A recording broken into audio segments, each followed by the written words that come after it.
Hi, I'm Quirante. I'm an artist based here in Manila, Quezon City. I'm a full-time painter, a teacher in UP, Fine Arts, and I'm also an illustrator. So the show is titled Piezas.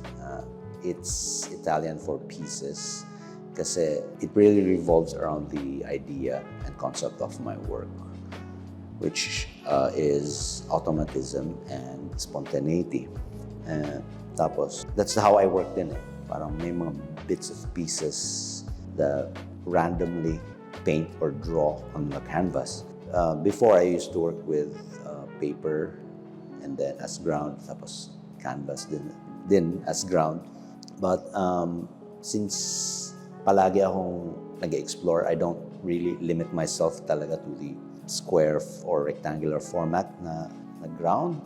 So that's why I would break away sa typical na ground. So that's why I would add other elements to it. Like makikita nyo, may mga random images ako nilalagay, and then may mga parts na kina-cut out ko na, may mga dinidikit na ako. Kasi hindi ako kontento sa flat surface. That's why, since I work with spontaneity and automatism, I would just pick pieces sa surrounding ko.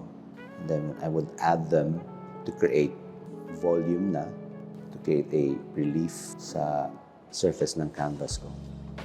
Kasi yun nga yung yung idea ng work ko is I don't really want to, as I've mentioned kanina, to limit myself sa square or rectangular format ng canvas. That's why may isang piece dito na kinuha ko from my MFA class. And then itong specific na piece na to, this is the transition piece, go from 2D to 3D. So you can see there na meron ang canvas, pinutasan ko na, and then I would screw or glue pieces on top of it. The way I would work is I don't really put parang a hierarchy on the images that I would place on the canvas. Parang everything is equal, and I just needed these images for the composition. That's why ang nangyayari dyan, makikita niyo may mga lines ako, pero there are parts na wire na yung ginagamit ko. So parang lumabas na talaga sa canvas yung lines. Instead of drawn siya or painted, wire na yung lumabas. Yung head that used to be painted flat on the surface, umangat na siya, and you can see the other side na niya, sa likod, above it, under it.